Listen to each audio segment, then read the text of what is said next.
Ladies and gentleman, आज मैं जिसका इंटरव्यू लेने वाला हूँ वो एक प्रवक्ता है और मेरी वाइफ भी है। तो वो आज अपने बारे में बहुत कुछ बताने वाले हैं जिससे आप बहुत कुछ सीख सकते हैं। तो शुरुआत आपके इंट्रोडक्शन से करते हैं। आप अपने बारे में बताइए कुछ। मेरा नाम प्रीति मिश्रा है और मैं अभी वर्तमान समय में भवानी शंकर इंटर कॉलेज नोएडा में प्रवक्ता के पद पर कार्यरत हूँ। और मैंने 2021 में ज्वाइन किया है। 21 वाली जो भर्ती थी उसमें ही हुआ। अच्छा, उसके लिए आपको क्या क्या करना पड़ा? उसके लिए पढ़ाई करनी पड़ी, काफ़ी सालों तक पढ़ाई की मैंने और बहुत बार असफल भी इधर देखिए, हुई। नॉर्मल बस। और असफलता को पार करते हुए धीरे धीरे मैं इस सफलता तक पहुँची हूँ। तो आपकी इस जॉब पाने में सबसे बड़ा चैलेंज क्या रहा? सबसे बड़ा चैलेंज तो जानकारी का अभाव था। मुझे पता नहीं था कि ये एग्ज़ाम कैसे देते हैं और इसके लिए कितनी मेहनत करनी होती है। धीरे धीरे मैंने किया और खुद के अनुभव से मैं यहाँ तक पहुँची। तो आप दिन के कितने घंटे लेते थे पढ़ने के लिए? पहले तो मन ही नहीं लगता था जब शुरू किया, फिर धीरे धीरे इंटरेस्ट आ गया और पढ़ते गई, किताबें लेती गई, उस हिसाब से फिर धीरे धीरे मन लग गया। फिर तो मतलब पता ही नहीं चलता था कि मैं कितने घंटे पढ़ी, समय का पता नहीं चलता था। मैं अधिक से अधिक पढ़ती थी, जो भी टाइम मिलता था मुझे, जितना मैं पूरा पढ़ने में ही लगाती थी, फ्री टाइम जितना भी होता था। मैंने जहाँ तक जाना है ज़िंदगी को, अगर एक इंसान किसी चीज़ की लाग लग जाती है तो उसके पीछे कुछ ना कुछ वजह, ठोस वजह होती है। तो आपकी ज़िंदगी की वो ठोस वजह क्या थी? आप क्यों लेक्चरार ही बनना चाहते हैं? एक्चुअली ना बचपन से ही मेरा सपना था कि मैं कुछ करूँ और कुछ ना कुछ तो करना ही था। तो मेरे पापा भी टीचर ही थे, तो उन्होंने कहा कि बेटा टीचर बनो, टीचर की जॉब जो है वो अच्छी होती है, लड़कियों के लिए बेस्ट होती है। अभी आपने बचपन के बारे में बोला, तो आप कुछ अपने बचपन के बारे में बताइए। आपका बचपन कैसा था? मैं बहुत ही छोटी जगह से हूँ, गाँव में मेरा बचपन बीता है और गाँव के प्राइमरी स्कूल से पढ़ी हूँ। काफ़ी अच्छा था, गाँव में चीज़ें बहुत अच्छी होती हैं और लोग यहाँ के मेहनती होते हैं, बहुत मेहनती, ईमानदार और सरल। तो मैं भी ऐसी ही थी, सपने बड़े देखी थी, कुछ ना कुछ तो करना था लाइफ में, बस। कुछ ना कुछ बड़ा करना था, ठीक है। तो क्या इससे पहले कुछ और भी आपके लक्ष्य थे? ये लक्ष्य आपका पहले से निर्धारित था कि आप यही टीचर ही बनना चाहते ये हैं? डिसाइडेड था मेरा 10th से ही, मुझे टीचर ही बनना है। और कुछ बाधाएँ आई आपकी, मतलब ज़िंदगी में कुछ उतार चढ़ाव जिसकी वजह से कभी आपको ये लगा कि ये चीज़ आप नहीं अचीव कर पाएंगे? हाँ, ये तो हर समय लगता है, हर दिन लगता है। ऐसा? जब तक सफलता नहीं मिलती तब तक लगता है कि मेरा होगा नहीं होगा, ये तो चलता ही रहता है। तो क्या हिंदी आपकी हमेशा से फेवरेट सब्जेक्ट रही? हाँ, हिंदी मुझे अच्छी लगती थी, पर ये नहीं पता था कि मैं हिंदी में कुछ आगे करूँगी। संस्कृत भी मेरा फेवरेट था, मुझे ड्राइंग भी अच्छी लगती थी, लेकिन जब मैं बीए में गई तो मेरा क्लियर हो गया था कि हिंदी सब्जेक्ट ही आगे मुझे पढ़ना है। अच्छा, आपकी सफलता के बाद सबसे ज़्यादा खुश कौन हुआ, जिसे लगा कि हाँ आपके साथ साथ उसकी जर्नी भी कंप्लीट हो गई? जितने लोग थे मुझसे जुड़े हुए सभी बहुत खुश हुए, मेरे से ज़्यादा खुश हुए। अपने माँ बाप की प्रतिक्रिया के बारे में कुछ बताइए। मेरी मम्मी पापा, आप, मेरे बच्चे, मेरा बेटा भी बहुत खुश हुआ और जितने भी मेरे ससुराल वाले, मेरे फ्रेंड्स, सारे जो सुन रहे थे कि मैं तैयारी। आपने अपने बचपन के बारे में बताया, ये नहीं बताया शादी के बाद आपकी ज़िंदगी कैसी थी। शादी के पहले आप गांव में थी, शादी के बाद आप शहर में आए। तो क्या शहर में आने के बाद आपको कल्चरल शौक लगा? बहुत ज़्यादा लगा। क्या क्या क्या मतलब आपने परिवर्तन, अलगाव देखा? वहाँ क्या अलग था, यहाँ क्या अलग था? गांव का जीवन तो थोड़ा सादा होता है और इतनी भाग दौड़ नहीं होती और इतना तनाव भी नहीं होता। जब मैं यहाँ आई तो पहले तो मुझे बिल्कुल भी अच्छा नहीं लगा, मुझे लगा मैं रह नहीं पाऊँगी, लेकिन अब रहना तो था ही मुझे। तो फिर मैंने सीखा बहुत कुछ और जो भी देखा उससे सीखा। क्या यहाँ की चकाचौंध से आप चाहिए कि आप भी वैसा बनना चाहती हैं? हाँ बिल्कुल, हर कोई चाहेगा वो तो मुझे भी लगा कि जैसे यहाँ की लाइफस्टाइल है तो मुझे आनी है। और आते ही आपने भी पता करना शुरू कर दिया था कि मेरे लिए क्या ठीक है और इधर से स्कूल्स हैं आसपास, तो फिर मैं आती ही लग गई थी यहाँ दिल्ली में। गेस्ट टीचर की जॉब मुझे मिल गई थी 2 महीने में।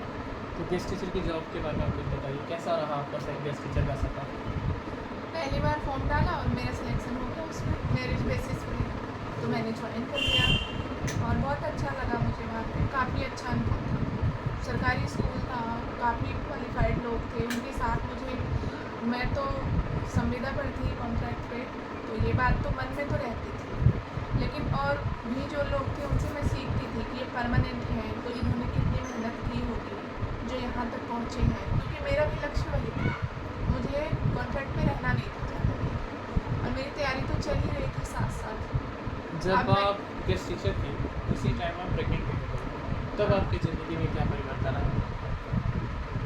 वो बहुत बड़ा बदलाव था। बहुत सारी चुनौतियाँ आई, मुझे अपनी जॉब छोड़ देनी पड़ी बच्चे के लिए, क्योंकि कोई था नहीं साथ में। तो मैंने अपनी जॉब छोड़ दी थी। 1 साल के अंदर ही बेटा जब आ गया, मैंने उसका पालन पोषण किया 2.5-3 साल तक। फिर वो जब स्कूल गया, दोबारा से मैंने एक प्राइवेट स्कूल ज्वाइन कर लिया। तो मतलब आपने 2.5 साल का गैप लिया। हाँ, तो जब आपने 2.5 साल का गैप लिया तो आपको ऐसा नहीं लगा कि इस गैप का कहीं आपके ऊपर नेगेटिव इम्पैक्ट पड़ेगा? ये लगता था, बहुत ज़्यादा लगता था, लेकिन मेरी किताब भी नहीं खुल पाती थी, मैं सब कुछ भूल गई थी। जो कुछ भी सोचा था ना, मतलब मेरी दुनिया ही पूरी अलग हो गई थी, मेरा पूरा ध्यान हट गया पढ़ाई से। लेकिन मुझे करना था, मुझे कुछ करना है, ये मेरे मन में हमेशा चलता था, सोते जागते हर मिनट चलता था। तो 2.5 साल के बाद आपने प्राइवेट जॉब ज्वाइन किया। हाँ, मैं कहाँ प्राइवेट से स्कूल आपने में लग करी? गई। मैं दिल्ली में रोहिणी जो है सेक्टर 3 में अभिनव पब्लिक स्कूल में लग गई थी। तो वहाँ का एक्सपीरियंस कैसा रहा? वहाँ का अच्छा था, वहाँ की दुनिया बिल्कुल अलग है, क्योंकि वहाँ पे क्या है ना कि थोड़ा सा अलग माहौल होता है। और मुझे छोटी क्लास दे दी गई, जो कि मुझे बिल्कुल भी पसंद नहीं था। मुझे बड़े बच्चे पढ़ाने अच्छे लगते हैं, तो वहाँ मुझे 6 क्लास दी थी, 6 to 8 संस्कृत और हिंदी पढ़ाती थी। पर मेरा ही सब्जेक्ट था, चलो ठीक है, पर बच्चे मुझसे कंट्रोल नहीं होते। अनुशासन में मैं थोड़ा सा मेरी कमी आती थी स्कूल की तरफ से, पर मैं काम कर रही थी उसमें और अपनी पढ़ाई भी कर रही थी। हाँ। तो आपको प्राइवेट जॉब करते करते ये कब महसूस हुआ कि ये बहुत लंबा नहीं जा सकता, कुछ इस स्थायी रूप से आपको करना पड़ेगा? क्योंकि वहाँ पे क्या था ना कि कुछ लोग होते हैं जिनकी ज़्यादा चलती थी, जो प्रिंसिपल और मैनेजमेंट वगैरह के। स्टार्ट। तो आपने अभी तक बताया अपने बारे में, अपने गेस्ट टीचर जॉब के बारे में बताया, प्राइवेट जॉब के बारे में बताया। आपने ये नहीं बताया कि आपको माँ बनने के बाद कैसा फील हुआ? माँ बनने के बाद तो दुनिया ही पूरी अलग होती है। पहले मैं उतना ध्यान नहीं देती थी चीज़ों पर, कोई भी काम है जैसे तैसे चल रहा है, लेकिन बच्चा आने के बाद बहुत बड़ी जिम्मेदारी हो जाती है। काफ़ी कुछ बदलाव हुए मेरे अंदर, सहनशीलता आ गई, मैं जिम्मेदार हो गई और पेशेंस आ गया, ये सब चीज़ें बदली हैं। तो माँ बन के आप एक बेहतर औरत बन गई, ये कह सकते हैं? हाँ, ठीक है।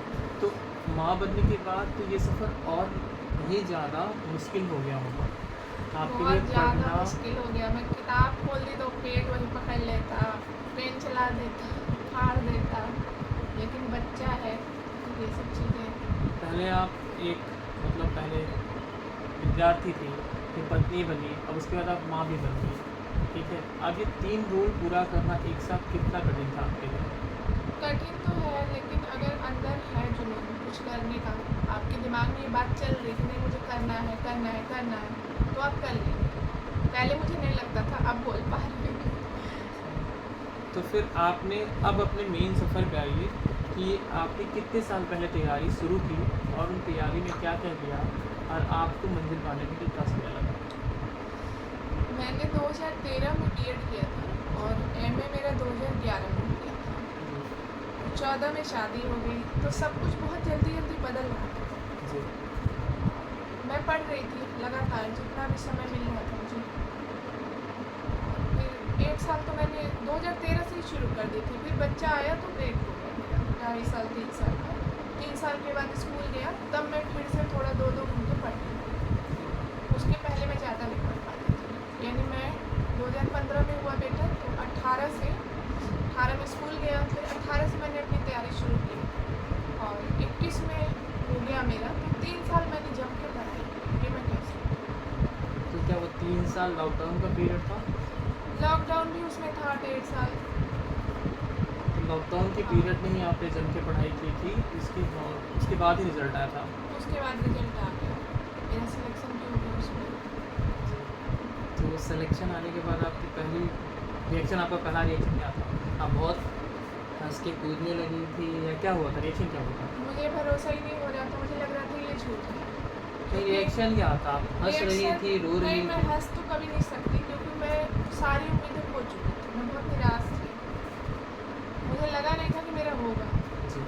इसलिए मैं बहुत ज़्यादा दुखी हुई थी पहले और मुझे भरोसा नहीं हुआ कई दिनों तक। फिर जाके धीरे धीरे नॉर्मल हो गई चीज़ें। नॉर्मल हुई।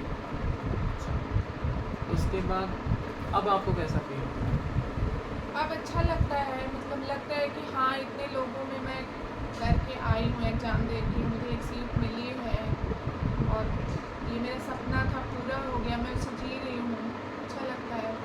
तब की प्रीति जो शादी के पहले थी और आपकी प्रीति में क्या परिवर्तन, क्या लगाव आ गया? क्या आप बदल चुकी हैं या आप अपग्रेड हो चुकी हैं? क्या आया बदलाव, क्या आया?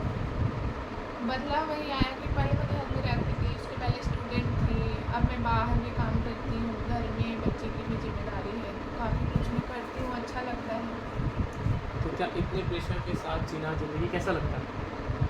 प्रेशर तो है, लेकिन मैं खाली भी नहीं बैठ सकती क्योंकि मेरी आदत है। मैं घर में बैठती हूँ तो सोचने लगती हूँ मैं कुछ नहीं कर रही, मैं बेकार हूँ, तो मेरे लिए यही ठीक है, टाइम का पता नहीं चलता, बहुत व्यस्त रहती हूँ। एक क्वेश्चन साहब मैंने मिस कर दिया, आप ये बताइए कि आप बचपन से स्टूडेंट कैसे थे?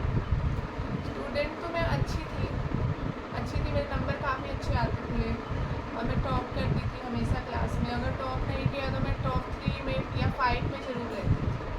क्या ये हमेशा रिकॉर्ड बरकरार रहा आपका? हाँ, टॉपर्स का हाँ, ये तो रहा है, टॉप 5 में हमेशा रहती थी। तो आप जो प्रिपरेशन कर रहे हैं उन्हें क्या संदेश देना चाहेंगे? या उनको आज मैं के छात्र जो नहीं पढ़ते उन्हें क्या संदेश देना चाहेंगे? उनके लिए यही है कि आप मेहनत करते रहिए, सफलता कभी न कभी ज़रूर मिलेगी आपको और निराश मत होइए। असफलता मिल रही है, उससे आपको घबराना नहीं है बिल्कुल भी। असफलता के बाद ही सफलता मिलती है। अगर मैं कर सकती हूँ तो सभी कर सकते हैं, बस यही है। बहुत बहुत धन्यवाद प्रीति जी। और मुझे लगता है आपके इस इंटरव्यू से काफ़ी लोग प्रोत्साहित होंगे और उनमें भी पढ़ने की एक नई उत्साह आएगा और नए रिकॉर्ड्स बनेंगे। Thank you so much. धन्यवाद आपका, बहुत बहुत धन्यवाद। लग रहे थे दो अलग लोग। ऐसे ही चलाते हैं ना, देखिएगा क्या किया हम लोगों ने क्या किया इससे दिख जाएगा।